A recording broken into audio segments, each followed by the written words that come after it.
सुप्रभात बच्चों, कैसे हो आप सब। मैं आशा करती हूँ आप सब बहुत ही अच्छे और स्वस्थ होंगे, है ना बच्चों।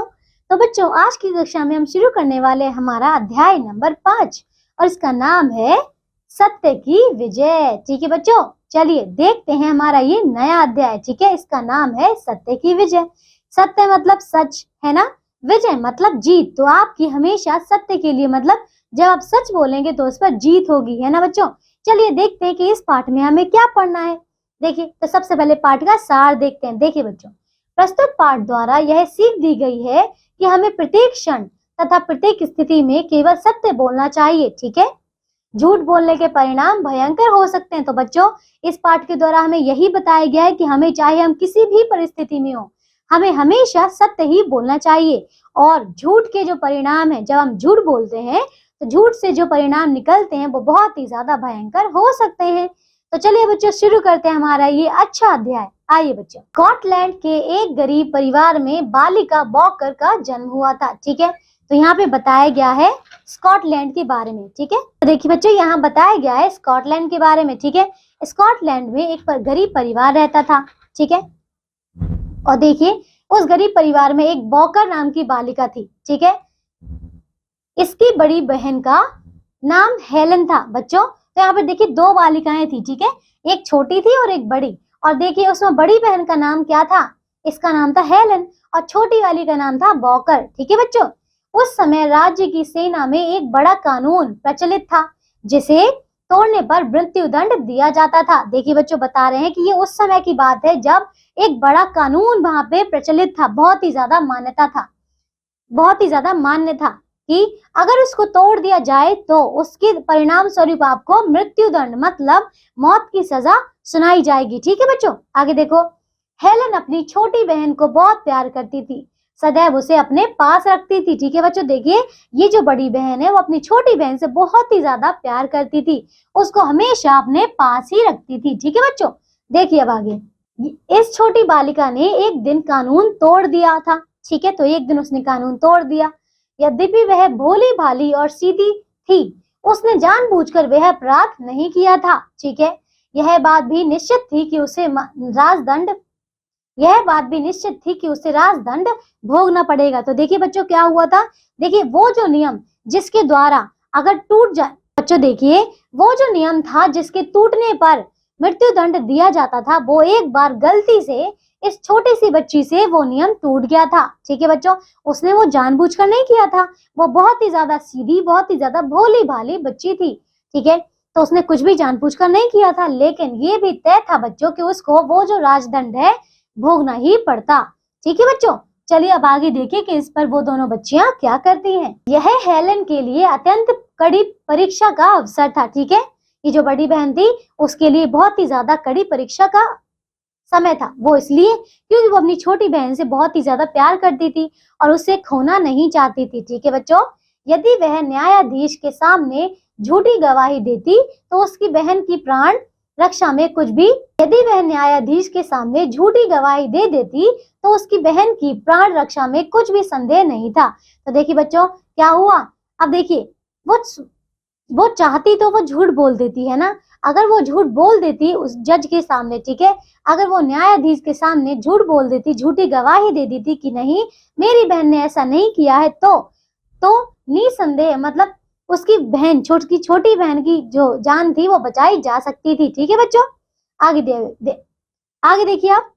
किसी को पता ना चलता कि उसकी छोटी बहन ने कानून तोड़ा है। ठीक है बच्चों, तो देखिए बच्चों, अगर वो झूठ बोल देती तो उसकी बहन की जान बच जाती। क्यों? क्योंकि किसी को पता नहीं चलता कि उसकी बहन ने कानून तोड़ा है। देखिए बच्चों अब आगे, यहाँ देखिए बच्चों, बचपन से ही हेलन को यह पवित्र सीख मिली थी कि असत्य बोलने से बढ़कर दुनिया में दूसरा पाप नहीं है। देखिए बच्चों, तो उसने क्या किया, उसको शुरुआत से ही, उसको बचपन से ही यही सीख दी गई थी कि कभी भी झूठ नहीं बोलना चाहिए। ठीक है, और जो झूठ बोलता है, जो असत्य बोलता है, उससे बढ़कर कोई और दुनिया में पाप नहीं हो सकता। ठीक है बच्चों, चलिए अब आगे देखिए। यहाँ देखिए अब क्या हुआ, उसके मन में यह बात बैठा ली थी कि बहन को बचाने के लिए मुझे अपने प्राणों से भले ही हाथ धोना पड़े, परंतु मैं झूठ नहीं बोलूंगी। अब देखिए क्या हुआ, उसने क्या देखा, उसने ये उसने ये निर्णय कर लिया कि चाहे मुझे अपने प्राणों की आहुति ही क्यों ना देनी पड़े, लेकिन मैं झूठ नहीं बोलूंगी, ठीक है। अब देखिए, फिर दूसरी ओर वॉकर का व्यवहार हेलेन से अलग था, ठीक है। तो वॉकर जो थी उसके व्यवहार से पूरी तरह अलग थी, ठीक है बच्चों। चलिए देखें आगे। अब देखिए, उसने हेलेन को झूठ बोलकर अपने प्राण बचाने के लिए उकसाना चाहा। तो देखिए, वो जो वॉकर थी वो बिल्कुल अपनी बड़ी बहन के विपरीत थी, ठीक है। तो मतलब वो चाहती थी कि उसकी बड़ी बहन जो है झूठ बोलकर उसके प्राणों की रक्षा कर ले, ठीक है। तो वो उसको उकसाना चाहती थी, ठीक है। हेलेन को निश्चय से डिगाना आसान कार्य नहीं था। अब देखिए, डिगाना मतलब हिलाना, मतलब जो हेलेन थी उसने जो एक बार निर्णय कर लिया तो फिर उसको उससे हिला पाना बहुत ही ज्यादा कठिन कार्य था, ठीक है। फिर देखिए, छोटी बहन ने कहा, तुम्हारा हृदय पत्थर है, ठीक है। मैं मरने जा रही हूँ और तुम्हें न्याय और सत्य की बात सूझ रही है। देखिए बच्चों, तो वो छोटी बहन है ना, वो उसको उकसाती है, कहती है कि देखो, तुम्हारा जो हृदय है, तुम्हारा जो दिल है, वो बिल्कुल पत्थर का है। मैं यहाँ मरने जा रही हूँ और तुम्हें न्याय और सत्य की बात सूझ रही है, ठीक है। फिर तुम्हारे थोड़ा सा झूठ बोल देने पर मेरी प्राण रक्षा को, देखिए बच्चों, तुम्हारे थोड़ा सा झूठ बोल देने पर मेरी प्राण रक्षा हो जाएगी, ठीक है। ऐसा उसने कहा अपनी बड़ी बहन से। देखिए, अब हेलेन टस से मस ना हुई, ठीक है। देखिए, जो बड़ी बहन थी वो तो बिल्कुल भी नहीं आई उसकी बातों में। फिर देखिए, हेलेन झूठ भले ही ना बोले, परंतु छोटी बहन की मृत्यु के दुख से बचा लेना। देखिए बच्चों, अब क्या हुआ, हेलेन झूठ भले ही ना बोले, परंतु छोटी बहन को मृत्यु के दुख से बचा लेने का एक रास्ता उसने सोचा, ठीक है। तो देखिए, क्योंकि जो उसकी बड़ी बहन थी वो अपनी छोटी बहन से बहुत प्यार करती थी और साथ ही साथ वो झूठ भी नहीं बोलना चाहती थी, इसलिए उसने एक नई तरकीब सूझी, ठीक है। उसने एक नई तरकीब सोची कि अपनी बहन को किस प्रकार बचाया जाए, ठीक है। यह तो निश्चित था कि उसकी बहन मृत्यु की सजा पाती, परंतु साथ ही साथ बादशाह से क्षमा मांगने पर उसके प्राण बच सकते थे, ठीक है। तो देखिए, अब क्या हुआ, वो ऐसा सोच रही थी कि देखिए उसको मृत्यु दंड तो मिलना तय था, लेकिन अगर वो उससे क्षमा मांग लेती, ठीक है, किससे, बादशाह से, राजा से, तब क्या हुआ, उसके प्राण बच सकते थे, ठीक है बच्चों। चलिए देखते हैं कि उसके प्राण बचते हैं या नहीं। देखो बच्चों, सबसे परेशानी की बात तो यह थी कि स्कॉटलैंड के बादशाह सैकड़ों मील दूर लंदन में रहते थे, ठीक है बच्चों। देखिए, तो ये सबसे बड़ी परेशानी थी उनकी कि वो जो बादशाह थे वो स्कॉटलैंड के, ठीक है, स्कॉटलैंड के बादशाह वो बहुत दूर सैकड़ों मील लंदन में रहते थे, ठीक है। अब देखिए, उस समय ना तो रेलगाड़ी थी और ना ही सुरक्षित राजमार्ग, ठीक है। तो मतलब उनके पास जाने का कोई साधन नहीं था, ठीक है। धनी लोग तो अपनी घोड़े गाड़ियों से राजधानी जाया करते थे, ठीक है बच्चों। तो जिनके पास ज्यादा पैसा था, जो धनी थे, वो अपनी घोड़े गाड़ियों से चले जाते थे, ठीक है। लेकिन एक बालिका पैदल चलकर इतनी दूरी का रास्ता कैसे तय करती है ना बच्चों। तो वो जो बालिका थी वो कैसे इतनी दूरी तक अपना रास्ता तय करती, वो भी पैदल, है ना बच्चों। देखिए, अब फिर भी उसे तो पैदल ही रास्ता तय करना था, ठीक है बच्चों। तो फिर वो क्या करती है, पैदल ही जाती है। क्यों? क्योंकि उसके पास कोई और रास्ता ही नहीं था, ठीक है बच्चों। देखिए बच्चों, अपने सत्य की रक्षा के लिए वह दिन रात चलती रही। देखिए बच्चों, तो देखिए सैकड़ों मील वो पैदल ही निकल गई, ठीक है, अपनी छोटी बहन को बचाने के लिए और अपने सत्य की रक्षा करने के लिए वो दिन रात पैदल चलती रही। फिर देखिए, निर्जन बीहड़ रास्तों और भयंकर शीत में परमात्मा का स्मरण करती हुई वह लंदन जा पहुंची। देखिए बच्चों, वो जो बड़ी बच्ची थी वो देखिए वो कितनी ही ज्यादा, कह सकते हैं इतनी ज्यादा, बोल सकते हैं वो निडर भी थी, साहसी भी थी। तो देखिए, उसने निर्जनों वन, मतलब ऐसे जंगलों का, ऐसे वनों का उसने सामना किया जहां पर देखिए कुछ भी नहीं था, कोई लोग नहीं थे। उसने उन वनों का सामना किया, उन सारे वनों को पार करके, ठीक है, बीहड़ रास्तों से गुजर कर, ठीक है, उन पर चलकर, और भयंकर शीत, क्योंकि शीत का मतलब क्या होता है, बहुत ही ज्यादा ठंड। तो देखिए, इतनी ज्यादा ठंड में वो अकेली चलती रही, ठीक है, परमात्मा का स्मरण करती रही और लंदन पहुंच गई, ठीक है बच्चों। देखिए, अब फिर उसके कोमल तलुओं में बड़े बड़े छाले पड़ गए थे, ठीक है बच्चों। फिर अंग अंग में भयंकर पीड़ा हो रही थी, सब कुछ सत्य की रक्षा के लिए फिर भी कम था। तो देखिए बच्चों, क्या हुआ, अब देखिए वो इतनी दूर, इतना सैकड़ों मील वो पैदल चली, तो उसके पैरों के नीचे छाले पड़ गए थे, ठीक है, उसकी पूरी बदन में पीड़ा हो रही थी, ठीक है बच्चों। अब देखिए, ये सभी कुछ उसने किस लिए किया था, अपने सत्य के लिए, ठीक है बच्चों। देखो, अब फिर हेलन अपने पिता के एक मित्र के घर गई, ठीक है, जो अर्गिल के तो देखिए बच्चों आगे, हेलन अपने पिता के एक मित्र के घर गई, ठीक है, उसके पिता के एक मित्र थे, वो उसके घर गई जो अर्गिल के सामंत थे, ठीक है, कहाँ थे वो, क्या थे, वो अर्गिल के सामंत थे, ठीक है बच्चों। आगे देखो आप, देखिए बच्चों फिर क्या हुआ, बादशाह लंदन से बाहर गए हुए थे, ठीक है, फिर इसलिए हेलन ने सामंत से कहा कि मैं महारानी से मिलना चाहती हूँ, ठीक है। अब जो बादशाह थे वो तो शहर से बाहर गए हुए थे, तो उसने कहा सामंत से कि मुझे महारानी से मिलना है, आप इस कार्य में मेरी मदद करें। लेकिन सामंत ने एकदम मना कर दिया। अब देखिए, सामंत से उसने कहा कि मुझे महारानी से मिलना है तो आप मेरी इसमें सहायता कीजिए, लेकिन सामंत ने एकदम ही मना कर दिया, ठीक है। आगे देखो अब, देखिए बच्चों, हेलेन निराश नहीं हुई, ठीक है, उसने धैर्य से काम लिया, वह महारानी से स्वयं मिली और अपने लंदन आने का कारण बताया। अब देखिए, सामंत ने तो मना कर दिया था, लेकिन वो जो लड़की थी उसने क्या किया, वो स्वयं ही जाके महारानी से मिली और उसने अपने पूरे लंदन आने का सारा कारण बताया, ठीक है। सत्य की विजय होती है ना, ये तो हमें पता है कि सत्य की हमेशा विजय ही होती है। फिर महारानी बालिका हेलेन की सत्य प्रियता और राजभक्ति से बहुत प्रसन्न हुई, ठीक है, तो वो बहुत ही ज्यादा खुश हो गई उस बच्ची से, क्योंकि वो अपने सत्य को बचाने के लिए इतनी दूर सैकड़ों मील तक चलकर आई थी, ठीक है बच्चों। उन्होंने उसकी बहन को क्षमा दान दिया। इस प्रकार हेलेन ने सत्य के बल पर अपनी बहन को काल के गाल से बाहर निकाल लिया, ठीक है बच्चों। देखिए, तो इस कहानी में आपने देखा कि उस लड़की ने अपने सत्य को भी बचा लिया, अपनी बहन को भी बचा लिया, ठीक है बच्चों। देखिए, उसने अपने सत्य को बचाने के लिए सैकड़ों मीलों अकेले चली वो, ठीक है बच्चों। देखिए कितनी कठिनाइयों का सामना किया, है ना बच्चों। तो देखिए, ये अध्याय हमारा पूरा होता है बच्चों। तो बच्चों, मैं आशा करती हूँ कि आप सभी ने इससे अच्छी सीख ली होगी, है ना बच्चों, कि हमें सदा सत्य ही बोलना चाहिए, है ना बच्चों।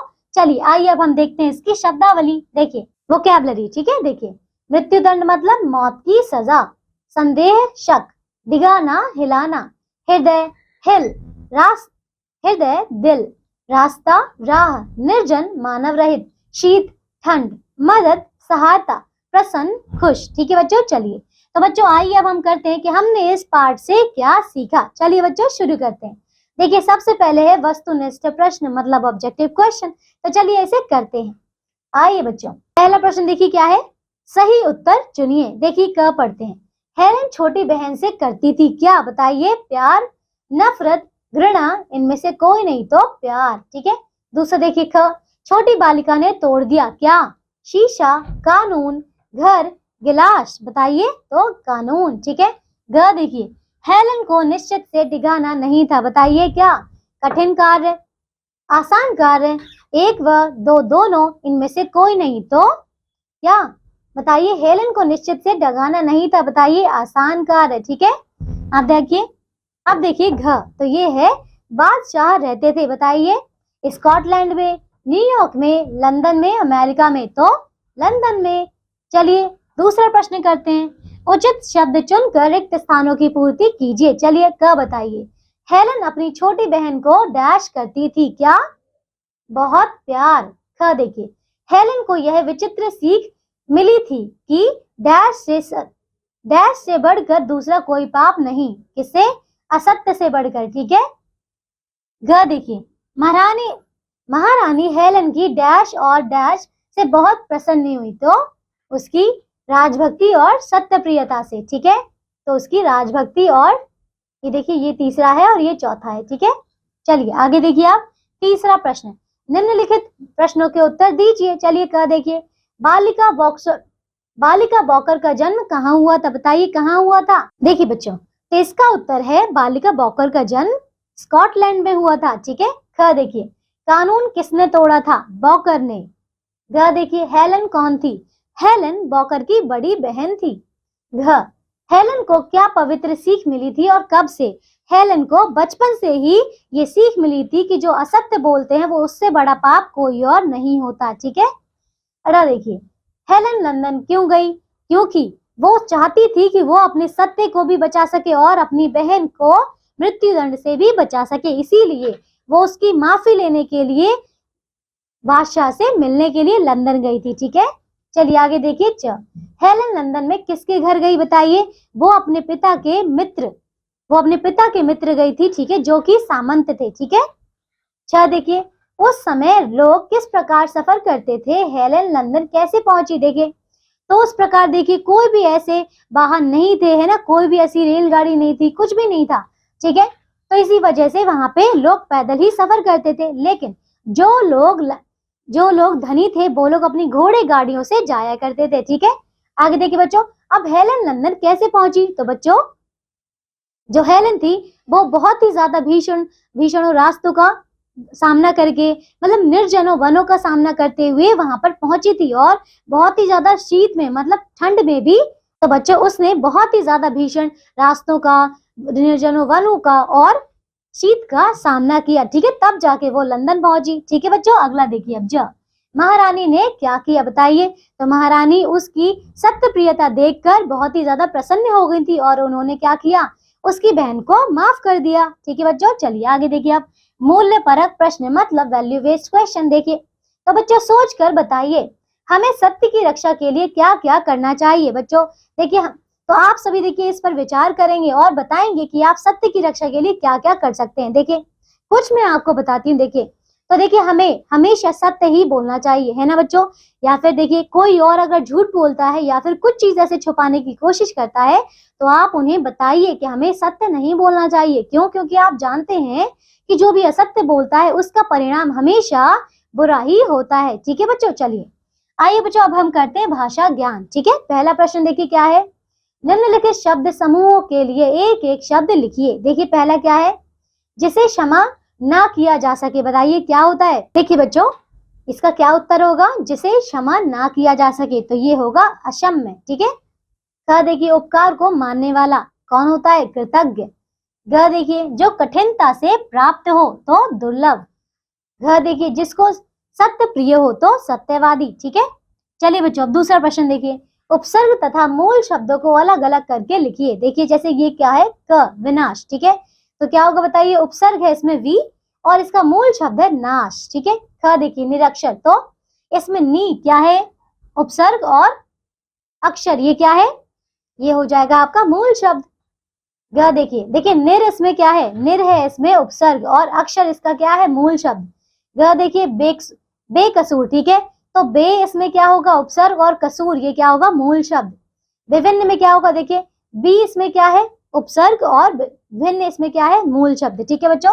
चलिए अब आगे देखिए तीसरा प्रश्न, संज्ञा और सर्वनाम के जिस रूप से उनका संबंध वाक्य के अन्य शब्दों के साथ प्रकट किया जाए उस रूप को कारक कहते हैं, ठीक है। जैसे कि देखिए उदाहरण ने, को, से, ठीक है। चलिए आगे प्रश्न करते हैं, निम्नलिखित वाक्यों में से कारक छांटकर लिखिए। चलिए क देखते हैं, यह हेलन के लिए कड़ी परीक्षा का अवसर था, ठीक है। तो इसमें है के और का, ठीक है। चलिए ख देखिए उसकी बहन का स्वभाव उससे अलग था, तो का। ख देखिए हेलन अपने पिता के मित्र के घर गई, तो के और के, ठीक है। घ देखिए सत्य की विजय होती है, तो की, ठीक है बच्चों। चलिए चौथा प्रश्न देखिए। चलिए बच्चों तो अब हम करते हैं हमारा प्रश्न नंबर 4। देखिए निम्नलिखित शब्दों को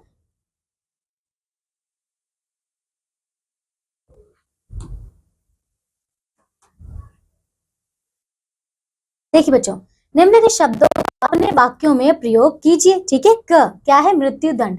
तो हम कह सकते हैं कि जो बहन थी छोटी वाली, है ना, उसको क्या मिला था? मृत्यु दंड, है ना। तो हम कह सकते हैं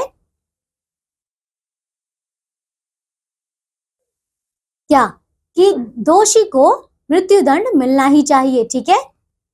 ख देखिए परमात्मा, ठीक है। तो हम कह सकते हैं हमें परमात्मा को निरंतर याद करते रहना चाहिए, ठीक है।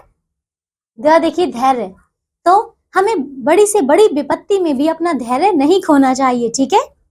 घ देखिए सत्य प्रियता, जो व्यक्ति सदा सत्य बोलता है वही सत्य प्रियता नहीं, दोबारा कर रही हूं। तो देखिए बच्चों इसका होगा जो व्यक्ति सत्य प्रियता हो, नहीं गलत, दोबारा देखिए सत्य प्रियता। कह सकते हैं कि जो वहां की महारानी थी वो हेलना की सत्य प्रियता देखकर प्रसन्न हुई, ठीक है। और देखिए घोड़ा गाड़ी, तो देखिए लोग अपनी घोड़ा गाड़ी से सफर करते थे, ठीक है। चलिए बच्चों आइए अगला करें अब। मतलब ओरल स्किल, देखिए उच्चारण कीजिए। आइए बच्चों इन्हें उच्चारण करते हैं। न्यायाधीश, दोबारा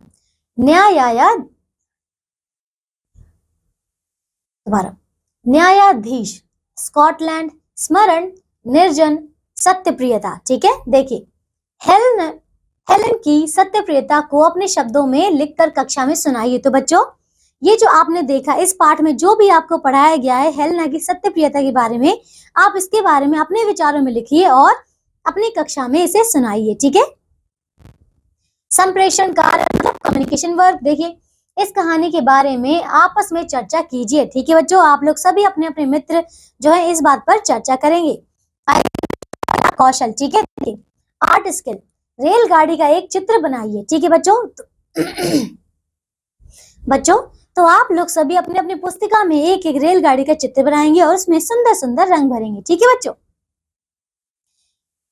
आगे देखिए बच्चों ये क्या है यहाँ पे, जीवन कौशल मतलब लाइफ स्किल। देखिए तो इस कहानी की तरह कोई अन्य कहानी पढ़कर उससे प्रेरणा प्राप्त कर अपने जीवन में आगे बढ़िए। तो बच्चों ये तभी तो आपको करना है। आप कोई जो भी अपने आसपास जो भी कहानी आप देखते हैं या फिर किसी व्यक्ति को भी देखते हैं तो उनसे प्रेरणा लीजिए, उस कहानी से प्रेरणा लीजिए और अपनी जिंदगी को और अपने जीवन को सरल और साकार बनाइए। ठीक है बच्चों, उनसे प्रेरणा लेकर।